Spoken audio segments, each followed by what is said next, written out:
So my people, making thin bread with Coca-Cola, it happened to be the best food I ever eat ever since we enter 2023. Hello sweetie, welcome back to Lady B Kitchen. My people, this one shocked me. I just wake up, I wanted to make thin bread and I'm looking for different flavor that I will receive from this thin bread.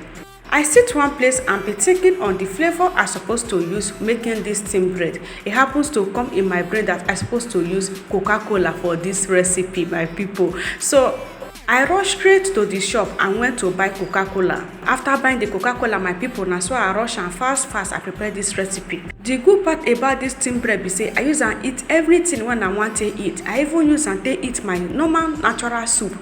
I even use and take do recipe when I go see show on later. My people, this one are just the best. Make I carry on and enter this video, make we see how this one take happen.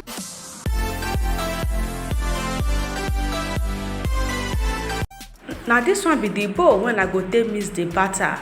Over here now the flour when I go dey need for this recipe. Making this recipe, I make use of 4 cups of all-purpose flour. I go add them inside the streamer. Streaming your flour before using it for the recipe of the day is more better. It will make your recipe to look more flavor and more fluffy. Another one be say you fit go market buy flour, you go think say everything dey okay with that flour. You fit go streamer, you go see say 1 or 2 dirty go come out from that flour. It dey normal, my people, so that is why you're supposed to first of all stream it before you use it. Next ingredient now salt. We need salt on this recipe. I will just add them on top of the flour. Next ingredient when I go dey add now oil. If na olive oil you get, you can as well use olive oil. But if you don't get olive oil, say na cooking oil like vegetable oil now you get, you can as well make use of it. I will add then 3 spoons of vegetable oil. Now I will mix together. After mixing it together, then I go use my spoon to open them a little bit because I go dey add in the next ingredient. Next ingredient can happen to be Coca-Cola. Now I go just open a gentle. My people, one thing about Coca-Cola, not go first shake am before you go open, and I can't happen this one, my people, because my daughter don't go shake the Coca-Cola. So now I will just turn them inside the bowl. You want tell me say you never miss your batter before with Coca-Cola? Because for me this one is my first time and I love the outcome. If you know say you never use them, I tell you make you go try this one, my people.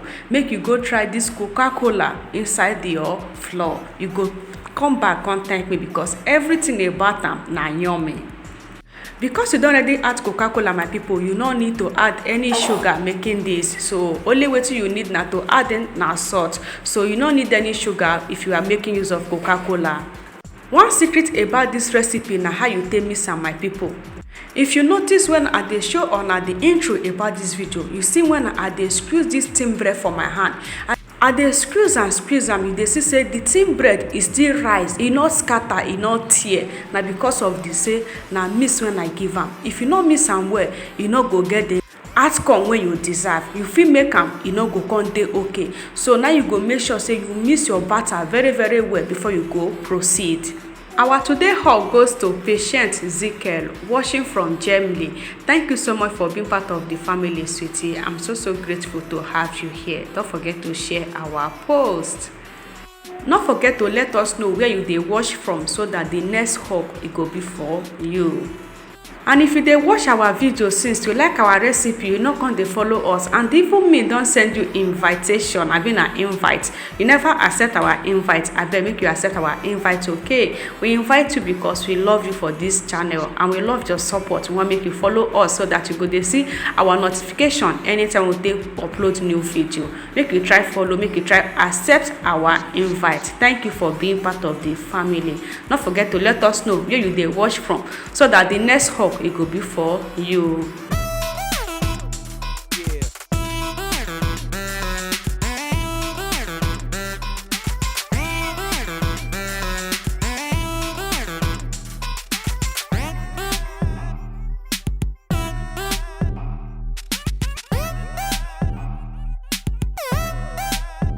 Now when I don't mix the batter, my people, at this point it don't dey ready. I go cover and make it rest for 5 to 6 minutes before I go make use of it. 6 minutes later I go open. This one everything I get. Next thing when I go dey do be say I go come divide the dough into 2 equal size.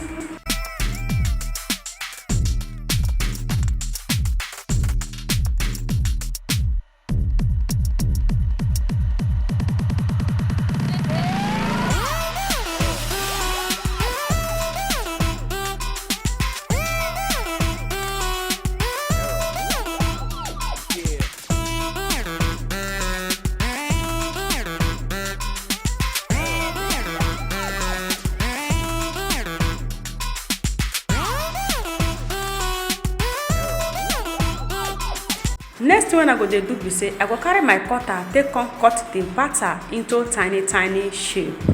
The reason of this will enable me to know exact size of batter that I will be making. So cutting this is very important for me. So that's why I first of all cut it in this tiny shape. I will do the second one the same way.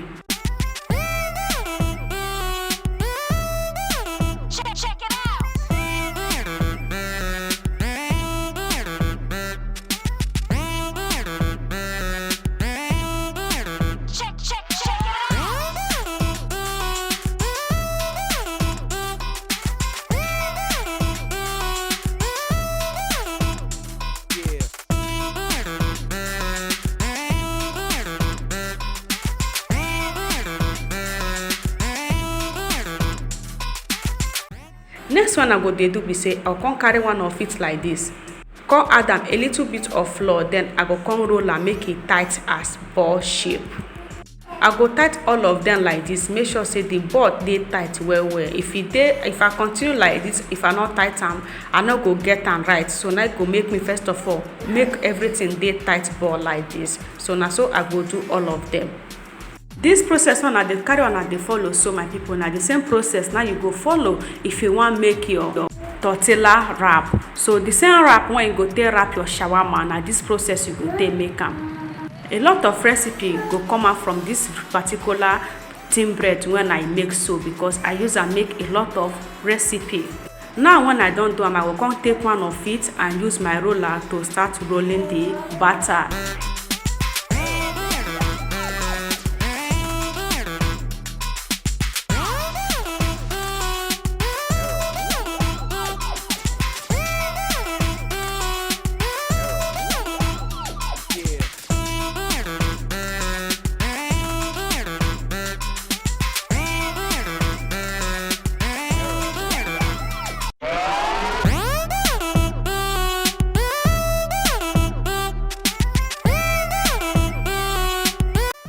You are seeing how I'm rolling it, guys. The more when I dey roll and the more I go dey add in some flour. The reason of the flour go make the roller when I go for her make it not go dey stink the batter. Let me use this opportunity to let you know that all the amazing comments you guys drop under my post, I received them all and I'm so grateful. I always receive a message that there is no time I will watch your video, I will not get something to get home with. I'm so grateful for that. I know that I talk too much in my video. I take all my strength to make sure that I explain my recipe. It's just for me to make sure that you get every bit of it. That is why I put all my effort to explain. I explain to the last bit of the recipe. They say some of you will come under my post and say, Lady Big Kitchen, you talk too much. Thank you so much for that. I will still keep being myself and make sure that I explain my recipe for those that need it. Now when I don roll and finish, at this point, this one na wetin I get. Now I go come carry this cover. This cover when I use so come make everything dey in one shape. I go just use the knife take cut out the excess. One thing you have to know is that understanding is totally different. The way you understand cannot be the way the other person beside you will understand. So when you understand fast, some people are there that understand slow. So this one na wetin e look like. Just take a good look at that. So now I go just raise am up, comot from here, then go keep am where e suppose to dey. And now e just so amazing. Look how e dey tiny and how light this one look. So this one na the same tortilla wrapper when you go make for yourself. Take dey wrap your shawarma and any other vegetable when you say you want wrap. So now I just keep am where I go keep am. Then next I go add am small flour. So this flour now go come make am not dey stick together, because I go still add the rest on top of it like this.